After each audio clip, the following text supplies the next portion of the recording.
आने वाले समय में बढ़ जाएंगे शराब और भांग के दाम। उत्तर प्रदेश सरकार लोगों को घर देने का करेगी काम।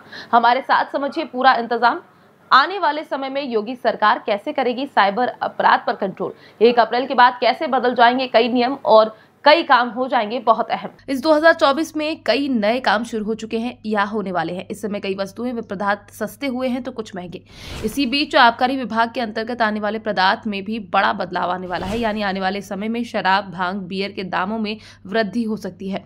इसी के साथ कुछ और भी बदलाव हैं जो आने वाले समय में होने वाले हैं। इसी को लेकर हम आपको आगे की पूरी खबर बताने जा रहे हैं जो आपके जानने के लिए बहुत जरूरी है। दरअसल अभी हाल ही में सीएम योगी ने कैबिनेट के साथ बैठक संपन्न की। इस बैठक के दौरान 20 प्रस्ताव रखे गए, जिसमें 19 प्रस्ताव को कैबिनेट ने पास भी कर दिया। इन प्रस्ताव के लागू होने के बाद एनसीआर में फ्लैट की चाहत रखने वालों का इंतजार खत्म हो जाएगा।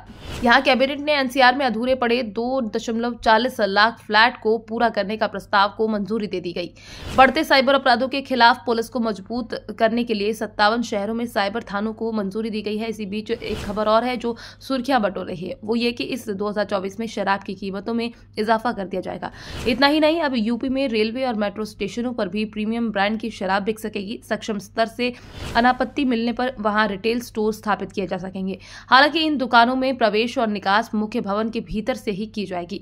इसको लेकर जानकारी मिली है कि कैबिनेट की बैठक में आबकारी नीति 2024-25 को मंजूरी दे दी गई है। अब ये नई नीति 1 अप्रैल से लागू कर दी जाएगी। नई नीति में अंग्रेजी शराब, मॉडल शॉप और बियर शॉप की सालाना लाइसेंस फीस में 10% की वृद्धि करने की बात कही जा रही है।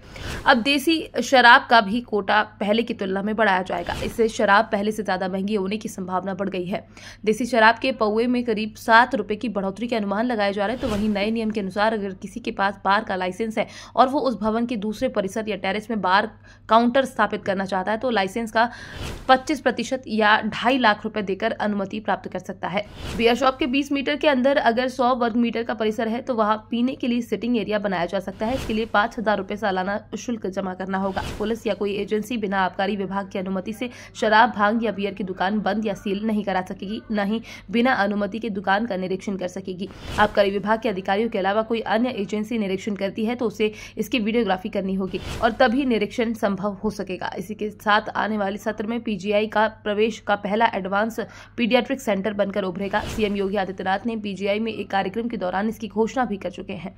यहाँ अब सेंटर कुल 573 बेड का होगा और इसमें 23 विभाग खोले जाने पर सहमति बनी है। पहले चरण में 12 विभाग खुलेंगे व 308 बेड की सुविधा विकसित करने की बात कही जा रही है। पूरे प्रोजेक्ट पर करीब 500 करोड़ रुपए का खर्च आने का अनुमान लगाया जा रहा है। इतना ही नहीं, उत्तर प्रदेश में अपराध के ग्राफ को कम करने के लिए प्रदेश के 57 जनपदों में साइबर क्राइम थाने खोले जाएंगे। इस फैसले के साथ ही प्रदेश के सभी जनपदों में साइबर क्राइम थाने की मौजूदगी हो जाएगी, जो काफी हद तक साइबर अपराध को कम कर सकेगा। फिलहाल आपको सरकार की ये योजना कैसी लगी? आप दारू या बियर के मूल्य ज्यादा हो जाने को लेकर क्या कहना चाहते हैं? इसको लेकर आप अपनी राय हमारे साथ लिखकर साझा कर सकते हैं। Bureau report, PDN news.